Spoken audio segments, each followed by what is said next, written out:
This video may explain why some learners will struggle in grade 12, even before they reach there. Right now, teachers in senior schools are already predicting future struggles, not based on guesswork, not based on opinions, but based on something most learners and parents completely ignore: your results. KPSEA and KJSEA are not just certificates. They are early warning signals. And if those signals are ignored, you may already be on a pathway that will make senior school far harder than it needs to be. Stay with me, because in the next few minutes, you will see exactly why so many grade 10 learners are requesting pathway changes, what teachers actually check before approving changes, and how to tell if a pathway change is helping or hurting a learner. Most people will realize this in grade 12.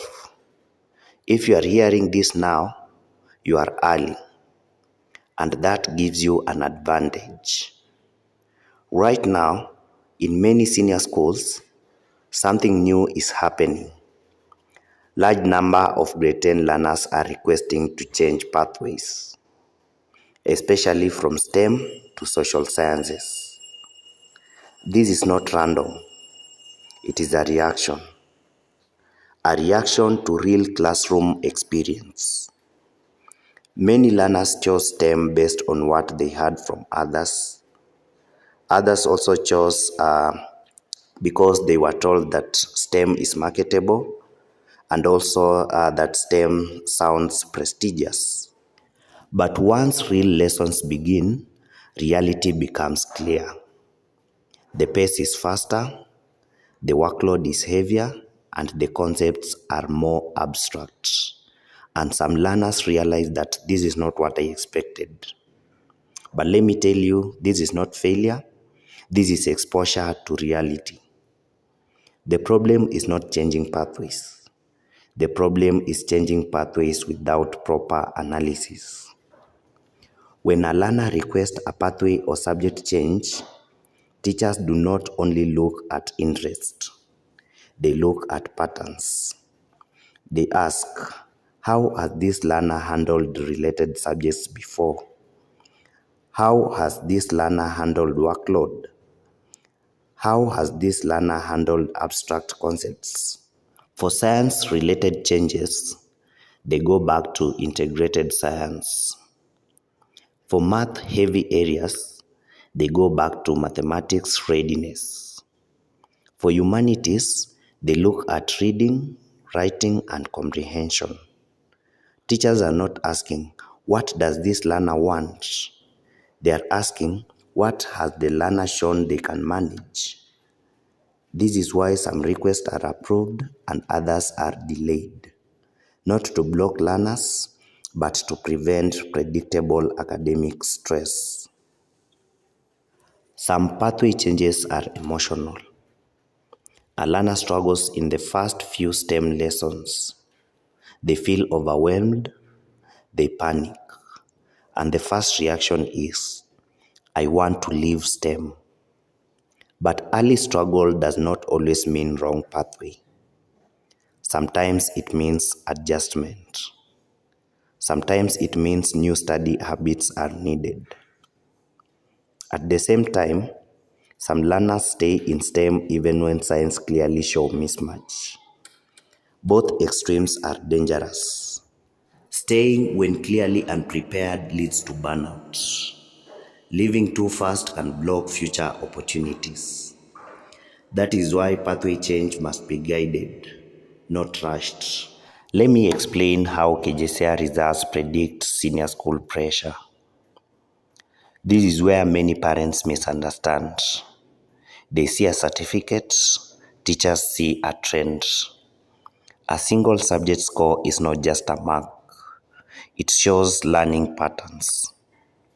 Struggles in integrated science often appear again in chemistry and biology. Weak foundations in numeracy appear again in physics and technical studies. Weak reading and comprehension appear again in humanities and languages. Teachers are not guessing, they are matching patterns. That is why some struggles in grade 11 and 12 will feel familiar. They are not new problems, they are repeated problems at a higher level. Now, let me explain why STEM to social sciences is not an escape. Many learners believe moving to social sciences is easier. This is a dangerous misunderstanding. Social sciences do not remove pressure, they change the type of pressure. Instead of formulas, there is heavy reading. Instead of calculations, there is interpretation. Instead of experiments, there is analysis and writing. A learner who struggles with reading will struggle in humanities. A learner who struggles with writing will struggle in languages. A learner who struggles with analysis will struggle in business studies.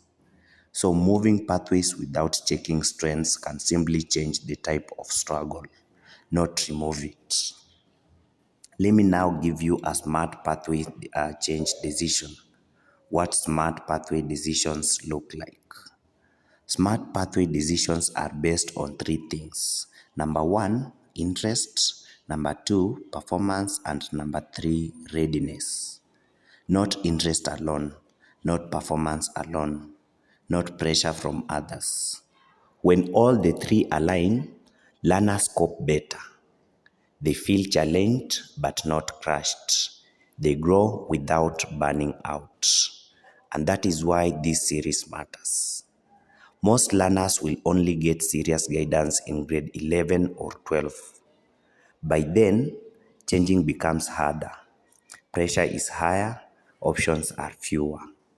This mentorship exists to move guidance earlier, so that confusion is handled in grade 7 to grade 10, so that mistakes are corrected before they become expensive, and so that learners walk into senior school with eyes open. If this is helping you understand what teachers look at, please like this video so it reaches more learners and parents. Subscribe so that you don't miss the next episode, because we will go deeper into how to match careers with tracks realistically. And share this with someone who is considering a pathway change right now. This information can save them years of stress. Pathway change is not a weakness, but blind pathway change is a risk. The goal is not to choose what sounds good. The goal is to choose what fits your preparation and growth. Your results are not your enemy. They are your guide. When you read correctly, they show you where you can grow and where you need support before stepping higher. In the next episode, we will break down the career track mismatches and why many learners chase careers that their subject combinations cannot support. That is where many future disappointments begin, and that is where we will bring clarity. Goodbye, see you in the next video.